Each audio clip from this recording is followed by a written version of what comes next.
In today's video, we're going to talk about conditional statements in JavaScript. Conditional statements are used to execute certain pieces of code based on different conditions. What this basically means is that if a certain condition is met, we would like to do this, and if it's not met, then we'd like to do this instead. This will all make sense once we get into it. So let's say we wanted to check the age of a user. If the age is above 18, then we want to do something in our code. The first thing we would have to do is declare a variable. We're going to declare a variable of age and then assign that to 20. Then from here, we will start with our first if statement. We start off with the if keyword and then brackets, and then we use curly braces at the end.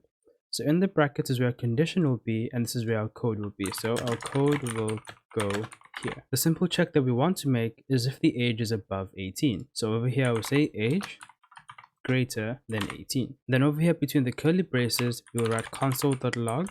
Then in here, we're just going to write you are an adult. Now before I save this, we are checking if our age variable is above 18. Our age variable over here is 20, making this condition true. If it was false, it wouldn't run. So I'm quickly going to save this, and our console just print out you're an adult. Now, in our program, this condition may not always be true. The user may be younger than 18. If we're in a scenario where our user was less than 18, then this code will never run. So what I can do is just change this to 15.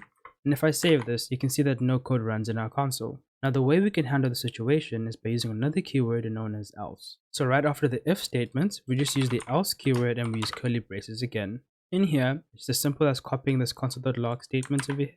So we'll save this and then we'll just change this and say you are not an adult. Now if I save this, we should get you're not an adult over here. This is because the age of our user is less than 18 and not above 18 anymore. In our first statement over here, we're checking if the user age is above 18. If this condition is true over here, then only execute this block of code and skip the else statement, then continue with the rest of the code. However, if the if statement is false over here, and our user age is below 18, then ignore the first code block and execute the else statement instead. This is the basic idea of what conditional statements are. Now let's have another scenario. Let's say you wanted to check if the user age is either an adult, not an adult, or if they're a teenager in order to use your app. This is where we can use an else if statement. What I'll simply do is copy this else statement over here. I'm going to paste it at the end over here.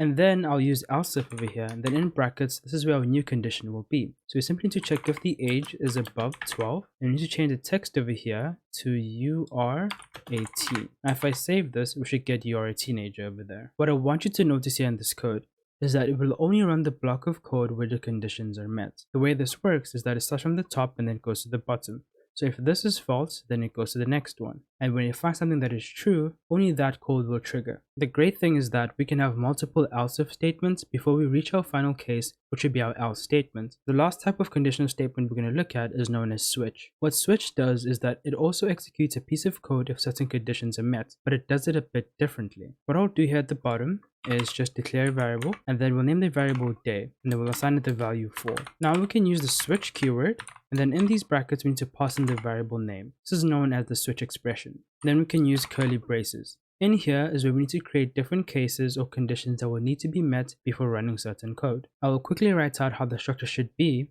then explain everything at the end of it. So for our first case, we'll just write case 1, then follow that by a colon. Then over here, we're just going to write console.log, and then we'll just say Monday, so just short. And then over here, we use the break keyword, and then follow that by semicolon. And then I'm just going to copy this, and then do that for the next few days. So this will be case 2, then paste that, then we'll change this to a Tuesday, so 2. And then we do the same for Wednesday, so case 3. At the bottom here, we say console.log, and then here we say Wednesday, then the break keyword over here, sorry about that. And then for the last day, we use case 4, then console.log, and then we have Thursday, and then we use the break keyword. And then for the last case, we just say default, and over here, so console.log, and then we say not a valid day. In the last case, which is default, we don't use the break keyword over here. So basically what's happening over here is that we've declared a variable and assigned it the value of 4. Then we've taken that variable and passed it into these brackets to be evaluated. That is the switch expression. Since our value is 4 over here, the switch statement will ignore the first few cases and then match it with the fourth one, then log out Thursday. Once that is done, the break keyword will stop the switch statement from running. Now if I save this, our result should be Thursday as we've seen over here. The reason the break keyword is so important is that it stops the code from running beyond where we want it to. The way I can demonstrate this is first changing our value over here to 1 and then taking out all these break keywords, so over here, and then comment those out, but I'm leaving the last one. If I save this, what you notice is that our value over here is 1, so it matches with the first case. But since the break keyword is omitted, then everything else gets printed. That's why we have the other days over here as well. Hopefully that makes sense. The last keyword, known as default over here, is only there for when we don't have any matches in our cases. So basically, if I change this to 9